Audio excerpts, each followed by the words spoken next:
Hi guys, I'm going to jump right into Rochelle's. For some reason, I've been feeling extremely exhausted lately. I was also irritated at small things, and I don't know if I was genuinely just getting annoyed at the others or if it was that time of the month.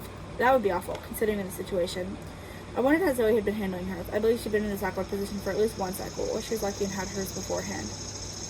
We'd been walking through town when Nick began to tease us about horses and how they tasted good if you fried them in different ways. Aw man, you're sick, you know that? Actually, he called him unlawful, Rochelle. He called him unlawful, which is even worse than being sick, in my opinion. Eventually, I turned to them, yelling at them because I was tired of hearing them bicker. All of them, even Josh. It was all becoming frustrating, and I often felt like I was babysitting. They were all silent, except for Josh, who seemed to find it funny. I thanked Nick for agreeing to just keep his mouth shut, and Francis appeared beside me. What'd you say to him?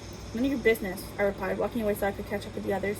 But Francis had other plans, instead grabbing me by my shoulders and forcing me to face him. I remember Jake doing this to me a lot, and I felt my eyes widen. My heart began to pound, and I was genuinely scared.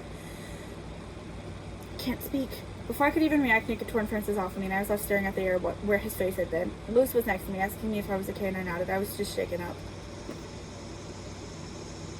It had been a while since I had been handled like that, and I had almost forgotten how it felt. I knew Francis was interested in me, and I'm thankful I hadn't developed mutual feelings.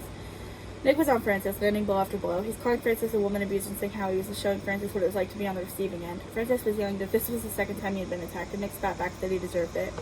Francis got a hold of Nick, pinning him instead of punching him back before Ellis tackled Francis off Nick.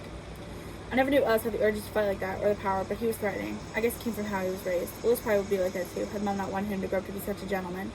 I still found Ellis charming and gentlemanly though, so what was Mom's excuse to not raise a protector? Excuse me. Actually, you know what? Now that I think about it, Louis is kind of not protector. He's kind of a nurturer.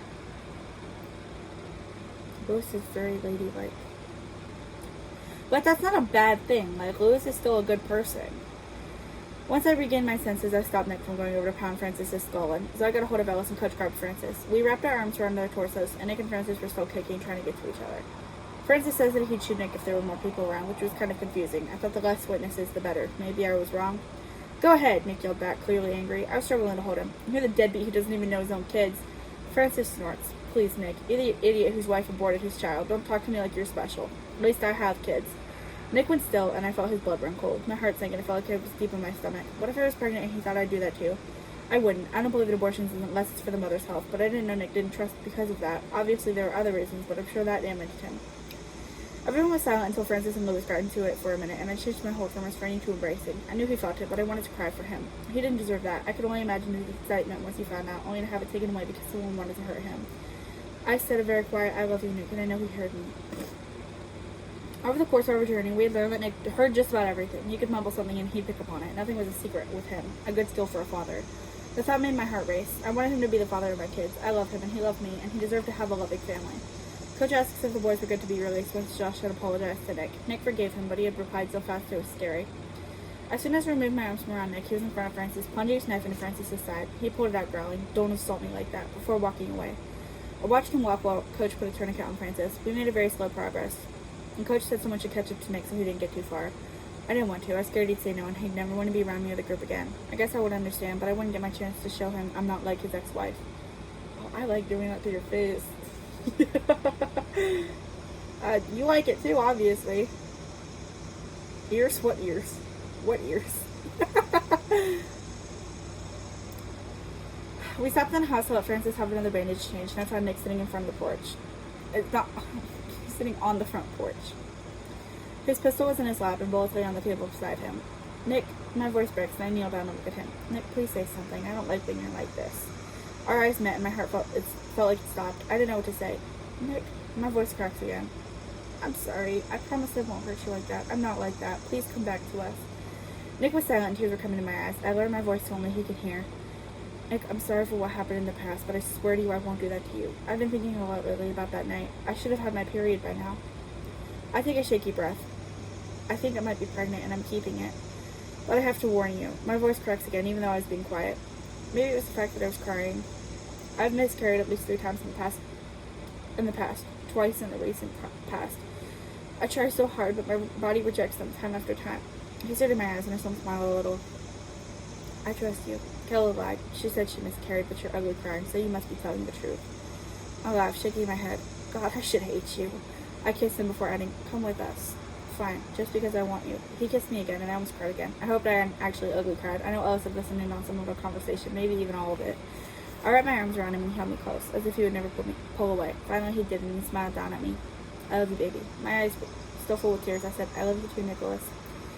He smiled, turning and gathering his pistol ammo before following us to the sewers. When we made it to the house, Francis's bandages were changed and his wound was healing up. He had gone through all of our bandages, it seemed, and it was a good thing Louis thought to grab them. We went through a cemetery in a town, which was still being bombed. I guess they can't tell that there are still people down here. That or they don't care. Don't care. You hear that? They don't care.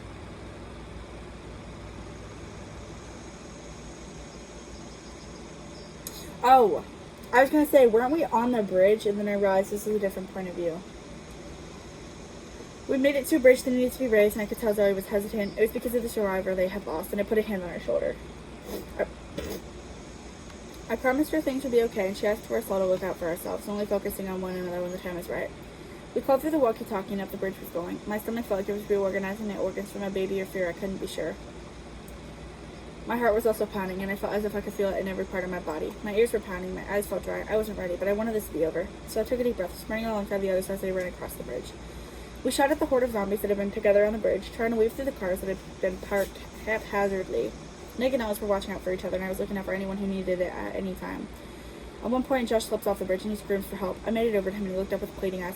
Help! He cried, and I took his hand. I was trying to pull him up, but he wasn't exactly helping. Josh, try to help me! I grunt, using all my force to pull him up before Clutch appeared behind me, helping me pull Josh up and onto the bridge. His rifle was long gone, so he'd have to make do with his pistol or one of Ellis's guns.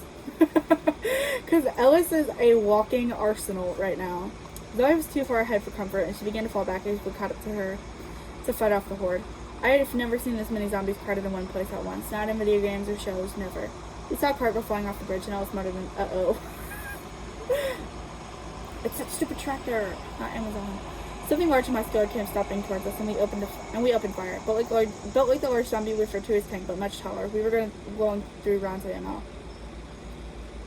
There's a piece of wood on the side of the bridge we could go on to get around the new zombie. I'm pretty sure that's scaffolding, my love. But Nick and Ellis said it wasn't worth it. The beast picked Louis up, eyeing him before casually tossing him over his shoulder. Louis was going to be badly injured, and I ran past the large zombie to help Louis regain his senses. Louis, are you okay? I asked, and he nods. Are you okay? I know you just got thrown from like 7 feet in the sky, but are you okay? I guess 7 feet isn't that bad. I think he's a little bit taller than that, but still. It hurts. Damn. I help him up, and the others focus on trying to take the zombie down. A bomb explodes just ahead of Louis and me, and I get on the walkie-talkie, telling him to stop the bombing as I cover Louis from the explosion. We got up, and the zombie was still fighting hard, picking up Francis and throwing him far from the bridge. No! Zoe's guttural scream rang out, and she sank to her knees. Her breathing became heavy as she sat there sobbing. God damn it! She punched the asphalt, and I know that hurt. Before anyone could save her, she was on her feet, firing her bolt into the zombie's torso, and he eventually fell over, his long form falling off the bridge and into the water with Francis. She smiled, then sank on her knees again to mourn the loss of Francis.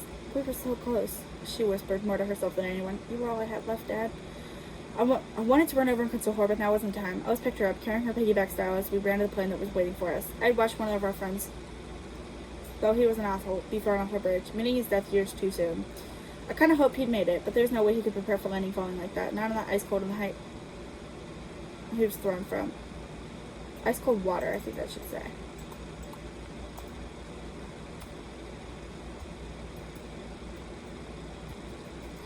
There were 2 guys who waved us into the plane, shutting the door behind us and telling the pilot to set off for New Orleans. The other 2 weren't coming with us.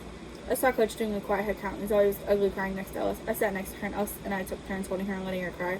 She didn't say anything. She didn't need to. Nick stared out the window, and Josh picked at his nails. No way. There's nothing wrong with picking at your nails. I just feel like that's a girly thing. Coach kept sighing, looking out the window. Eventually, the pilot came on the speaker, and he said we would land in New Orleans in a day or 2. Zoe was snuggled against Ellis, her eyes closed, but she wasn't crying anymore. Instead, she was curled up. There wasn't anywhere to sit, so we were all on the floor. Nick finally sat next to me, taking my hand. Things will be okay once we land, he says, as if he'd just done this before. If I'm honest, I'm torn about how I feel if you are pregnant. I look up at him.